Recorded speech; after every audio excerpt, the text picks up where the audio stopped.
হাসপাতালে মেল ও female surgical word কাছাকাছি। Mail surgical ওয়ার্ডে অসুস্থ শ্বশুরমশাই ভর্তি থাকায় রাতে সেখানে ছিলেন জামাই। অন্যদিকে একটু দূরেই ফিমেল সার্জিক্যাল ওয়ার্ডে 7 বছরের মেয়ে অসুস্থ হয়ে পড়ায় মেয়ের সঙ্গে সেখানে ছিলেন মা। সেই মহিলাকে দেখে হাসপাতালে উত্তেজিত হয়ে খোলাখুলি আত্মতৃপ্তি শুরু করেছিলেন তিনি। ব্যাস, আর যায় কোথায়? পরিমিত পর ওই ঘটনা চোখে পড়ে যায় মহিলার। হাসপাতালে মহিলাকে দেখে অভব্য আচরণ করার দায়ে গ্রেপ্তার করা হয়েছে গুণধর জামাই বাবাজিকে। এই ঘটনায় রীতিমতো তোলপাড় শুরু হয়েছে। আরজিকর কাণ্ড নিয়ে তোলপাড় রাজ্য। এই পরিস্থিতিতে মেয়েকে চিকিৎসা করাতে নিয়ে গিয়ে পূর্ব বর্ধমান জেলার কাটুয়া মহকুমা হাসপাতালে হেনস্থার শিকার এক মহিলা। পেশায় তিনি স্বাস্থ্যকর্মী। অভিযোগ, মহিলাকে দেখে কুরুচিপূর্ণ ইঙ্গিত এবং অশ্লীল কাজ করে ওই ব্যক্তি। অভিযোগ, গোপনাঙ্গ দেখিয়ে তাকে কুপ্রস্তাব দেয় ওই ব্যক্তি। ঘটনায় চাঞ্চল্য ছড়িয়ে পড়ে হাসপাতাল চত্বরে। অভিযুক্ত ব্যক্তি হাসপাতালে ভর্তি এক রোগীর পরিজন বলে জানা গিয়েছে।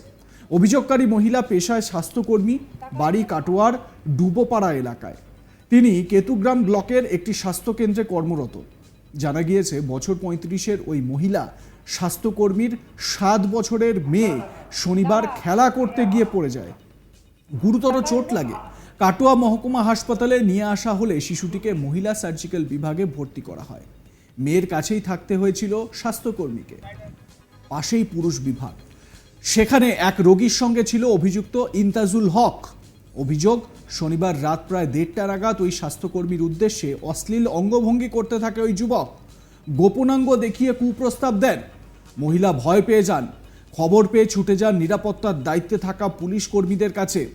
ঘটনার সময় অভিযুক্ত ব্যক্তিকে অন্য রোগীর পরিজনেরা ধরে ফেলে। তাকে মারধর করে হাসপাতালের নিরাপত্তা রক্ষীর হাতে তুলে দেওয়া হয়। ওই মহিলা স্বাস্থ্যকর্মী বলেন, কাটোয়া হাসপাতালের যা পরিকাঠামো তাতে পুরুষ ও মহিলা ওয়ার্ড এরকম একসঙ্গে থাকলে ভবিষ্যতে মহিলাদের নিরাপত্তা নিয়ে সমস্যা হতে পারে বলে আশঙ্কা করছি। জানা গেছে শনিবারেই গ্রামের বাসিন্দা ওমর আলী হার্নিয়া অপারেশনের জন্য কাটোয়া হাসপাতালে সার্জিক্যাল ওয়ার্ডে ভর্তি হন। তারই জামাই অভিযুক্ত ইন্তাজুল হক। বছর 35-এর ওই ব্যক্তি শ্বশুরের দেখভাল করতে হাসপাতালে ছিল, আর মাঝরাতে তিনি এই কুকীর্তি করে বলে অভিযোগ উঠেছে। রবিবার ওই মহিলা স্বাস্থ্যকর্মী কাটোয়া থানায় লিখিত অভিযোগ দায়ের করেন। গ্রেপ্তার করে পুলিশ অভিযুক্তকে। ধৃতকে কাটোয়া মহকুমা আদালতে পেশ করা হয়। অভিযোগকারী সঙ্গীতা রায়, সঙ্গীতা দেবী কি বলছেন শুনুন। কাল রাত্রে আমার মেয়ে হঠাৎ পড়ে যায়। তারপরে আমি মেয়েকে নিয়ে কাটোয়া স্টেজ হসপিটালে আসি। বমি হচ্ছিল। তারপরে এখানে অ্যাডমিশন করানো হয়। তারপরে এখানে আমি ফিমেল সার্জিক্যাল ওয়ার্ডে আমাকে ভর্তি রাখা হয় রাতে। ফিমেল সার্জিক্যাল ওয়ার্ড এবং মেল সার্জিক্যাল ওয়ার্ড দুটোই পাশাপাশি।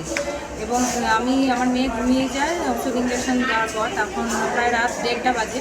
তখন আমি দেখি যে ওই মেল সার্জিক্যাল ওয়ার্ডের থেকে একজন আর কি আমার দিকে নানান আজে বাজে ইঙ্গিত করছেন, নানান অঙ্গ প্রত্যঙ্গ দেখাচ্ছে বাজেভাবে।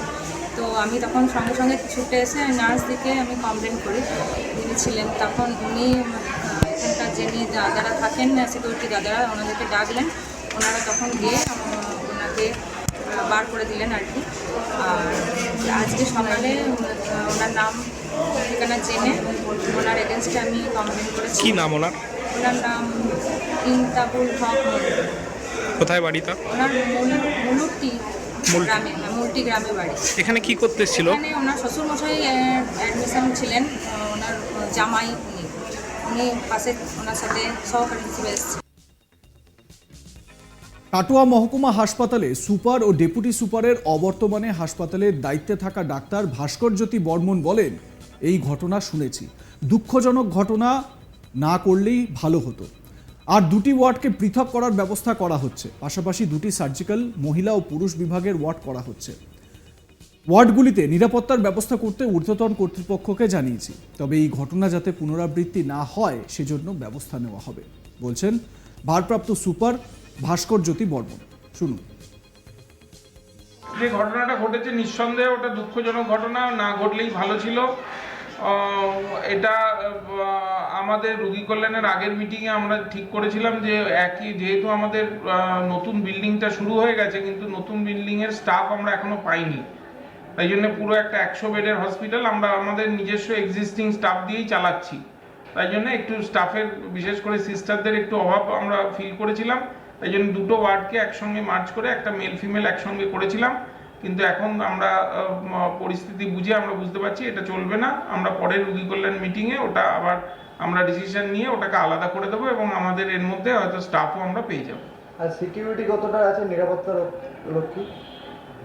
নিরাপত্তা রক্ষী আমাদের সিসি ক্যামেরা আছে 100-র ওপরে এবং 19 জন আমাদের এমনি নিরাপত্তা রক্ষী নিজস্ব আছে যারা কন্ট্রাকচুয়াল, এবং আমাদের তার ছাড়াও আমাদের সিভিক ভলেন্টিয়ার এবং পুলিশ ক্যাম্প আছে বাইরে। কিছু রোগীর পরিজনরা বলছে যে যারা নিরাপত্তা রক্ষী আছে তারা বেশিরভাগ জনাই কোনো ড্রেস পরে থাকে না বেশিরভাগ সময়।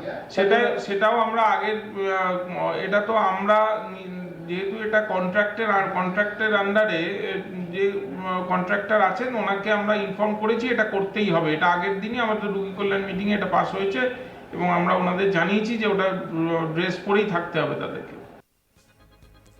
আমার সহকর্মী সুজাতা মেহরা এ বিষয়ে তার প্রতিবেদনে কি বলছেন শুনুন। দেখো, এবার ঘটনা কাটোয়া মহকুমা হাসপাতাল থেকে এসেছে সামনে, যেখানে কিন্তু আবারও নিরাপত্তার বিষয়ে কিন্তু একটা বড় প্রশ্নচিহ্ন উঠছে। এই কাটোয়া মহকুমা হাসপাতালেই যেটা জানা যাচ্ছে যে এক স্বাস্থ্যকর্মী, তিনি কেতুগ্রামের একটি স্বাস্থ্যকেন্দ্রে স্বাস্থ্যকর্মী, এবং তিনি তার মেয়ে পড়ে গিয়ে আঘাত পেয়েছিল, তাকে চিকিৎসা করানোর জন্য কাটোয়া মহকুমা হাসপাতালে নিয়ে এসেছিলেন এবং কাটোয়া মহকুমা হাসপাতালে যে সার্জিক্যাল মহিলা বিভাগ রয়েছে সেখানে তার মেয়ে ভর্তি ছিল। সেখানেই তিনি রাত্রিবেলায় ছিলেন মেয়ের সঙ্গে এবং সেখানেই এই ঘটনার সূত্রপাত। যেটা জানা যাচ্ছে যে এই কাটোয়া মহকুমা হাসপাতালে যে সার্জিক্যালের পুরুষ বিভাগ এবং মহিলা বিভাগ দুটো কিন্তু পাশাপাশি, এবং মহিলা বিভাগকে পেরিয়ে পুরুষ বিভাগে যেতে হয় এমনটাই কিন্তু জানা যাচ্ছে। ওই মহিলা যখন মেয়েকে নিয়ে বসেছিলেন সেই সময়তে একজন ব্যক্তি আসে পুরুষ, এবং তিনি ওই মহিলাকে যেটা জানা যাচ্ছে যে গোপনাঙ্গ দেখি কুপ্রস্তাব দিতে থাকেন এবং হেনস্থা করতে থাকেন। তখন ওই মহিলা ভয় পেয়ে চিৎকার করে ওঠেন, সঙ্গে সঙ্গে অন্য পেশেন্ট পার্টিরা জেগে যায় এবং ওই ব্যক্তিকে ধরে ফেলে। অন্যদিকে কিন্তু নিরাপত্তা দায়িত্বে থাকা লোকজনকেও ডাকা হলে তারাও আসে এবং ওই ব্যক্তিকে সেই সময় সেখান থেকে বের করে দেওয়া হয়। এক প্রকার বলা যায় ব্যক্তি ওখান থেকে পালিয়ে যায় এবং তার যেটা জানা যাচ্ছে যে ওই যে ইন্তাজুল হক যিনি হচ্ছেন অভিযুক্ত, তার শ্বশুর মশাইয়ের হার্নিয়া অপারেশন হয়েছিল এবং তিনি ওই সার্জিক্যাল পুরুষ বিভাগে ভর্তি ছিলেন। কিন্তু শ্বশুরমশাইকে দেখভালের দায়িত্বে থাকা ইন্তাজুল হক এরকম একটা কাণ্ড ঘটিয়ে কিন্তু পালিয়ে যায় শ্বশুরমশাইকে ফেলে। পরদিন কিন্তু মহিলা থানাতে সুস্পষ্টভাবে লিখিত অভিযোগ দায়ের করেন এবং তারপর পুলিশ ওই ইন্তাজুল হককে গ্রেপ্তার করেছে। তাকে কাটোয়া মহকুমা হাসপাতালে কিন্তু পেশও করা হয়েছে। এরকম ঘটনা বারবার উঠছে এবং মহিলার যেটা দাবি করছেন যে পুরুষ এবং মহিলা বিভাগ, যেটা মহিলা বিভাগটি আগে রয়েছে। লাইক কমেন্ট শেয়ার করবেন, দেখতে ভুলবেন না আজ তাক বাংলা।